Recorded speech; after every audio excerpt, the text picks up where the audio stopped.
Hallelujah, Hallelujah,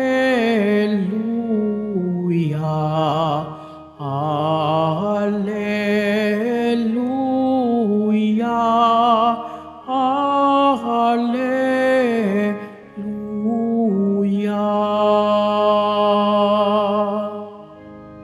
Sa poon ay manatili,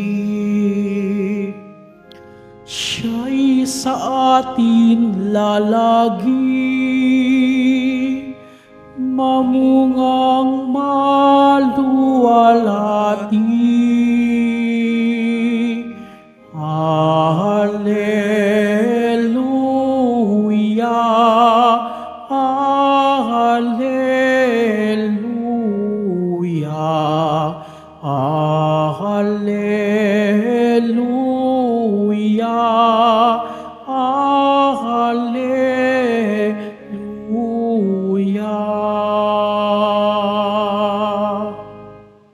Sumainyo ang Panginoon. At sumairin. Ang mabuting balita ng Panginoon ayon kay San Mateo. Papuri sa iyo, Panginoon. Noong panahong iyon, sinabi ni Jesus sa kaniyang mga alagad, "Mag-ingat kayo sa mga bulaang propeta. Nagsisilapit sila sa inyo na animoy tupa, ngunit ang totoo'y mababangis na asong gubat. Makikilala ninyo sila sa kanilang mga gawa. Napipitas ba ang ubas sa puno ng dawag o ang igos sa puno ng aroma? Nagbubunga ng mabuti ang bawat mabuting punong kahoy. Subalit nagbubunga ng masama ang masamang punong kahoy. Hindi maaaring magbunga ng masama ang mabuting punong kahoy, ni ng mabuti ang masamang punong kahoy. Ang bawat puno na hindi nagbubunga ng mabuti ay pinuputol at itinatapon sa apoy. Kaya nga, makikilala ninyo sa kanilang mga gawa ang mga bulaang propeta." Ang mabuting balita ng Panginoon. Pinupuri ka namin, Panginoong Hesukristo. Magsipo muna tayo. Magandang umaga po sa inyong lahat, mga kapatid kay Kristo. Sa lahat po ng ating mga taga-subaybay sa iba't ibang online platforms at sa lahat ng ating mga kadiboto sa iba't ibang panig ng Pilipinas at maging sa buong mundo kung saan tayo ay naaabot ngayon ng ating live streaming. Mapayapang umaga din po sa inyong lahat. Purihin at dakilain natin ang ating Panginoon, ang mahal na poong Jesus Nazareno. Mga kapatid kay Kristo at mga kadiboto, malugod po namin kayong tinatanggap sa Basilica Minor at Pambansang Dambana ni Jesus Nazareno. Sinabi po sa ating ebanghelyo sa araw na ito na makinig tayo sa tunay na propeta.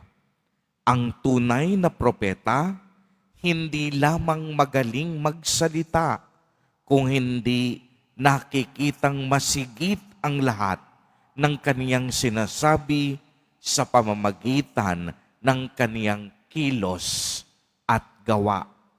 Sa araw na ito, pinapaalalahanan tayo ni Jesus Nazareno na maging totoo sa lahat ng bagay. Maraming pagkakataon na hindi tayo makahindi sa ating kapwa dahil na rin sa ating pakikisama. At minsan naman, humahantong din sa sobrang pambobola o hindi pagsasabi ng totoo para lamang mapansin tayo ng ibang tao at makuha natin ang kanilang atensyon. Kaya nga sinabi ni Jesus, mag-ingat kayo sa bulaang propeta. Nagsisilapit sila na parang maamong tupa. Ngunit ang totoo, sila ay mababagnis na asong gubat.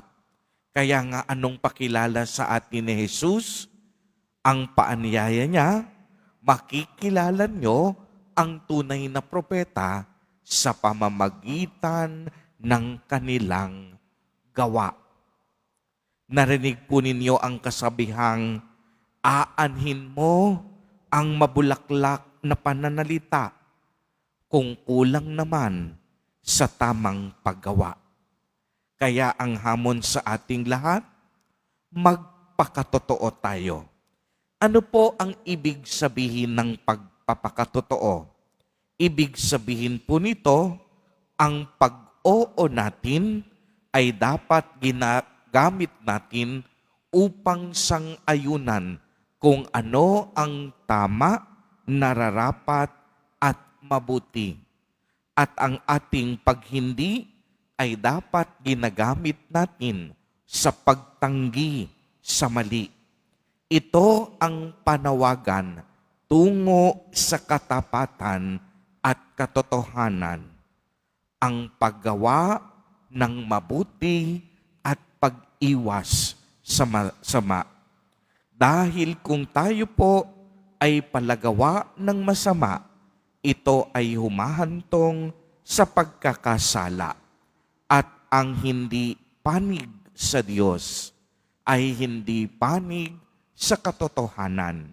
Ibig sabihin, isang paglabag sa kalooban ng Diyos. Maaaring maitatanong ninyo, bakit ba kailangan nating magpakatotoo sa ating pananalita at paggawa? Simple lang ang dahilan, sapagkat ang Diyos natin ay ang ating daan, katotohanan at buhay. Kinalulugod ng Diyos ang gawaing mabuti at totoo, at ang lahat ng sinabi niya ay totoo, naganap, nagaganap, at magaganap. Walang pangako ang Diyos na hindi niya tinupad. Ang Diyos hindi puro salita, kung hindi ang bawat salita may kaukulang paggawa. Mga kapatid kay Kristo, kung gusto po nating makamit ang grasya at pagpapala ng Diyos, pumanig tayong lagi sa tama at mabuti. Hindi lang puro salita, kung hindi maging sa ating kilos at gawa. Ipinakilala ng Diyos na siya ang katotohanan, ang daan at ang ating buhay. Kaya anumang laban sa katotohanan, lagi nating iisipin, ito ay laban sa Diyos. Mga kapatid kay Kristo at mga kadiboto, magsumika po tayo na piliing magpakatotoo araw-araw. Piliin nating lagi ang tama, mabuti, at iwaksi ang anumang gawaing masama na makapagdudulot sa atin sa kasalanan at kapahamakan. Tulad ni Jesus Nazareno, ang buhay nawa nati masalamin, hindi lang puro salita, kung hindi lakipan natin ng mabubuting kilos at gawa. Amen. Purihin at dakilain natin ang ating Panginoon, ang mahal na poong Jesus Nazareno.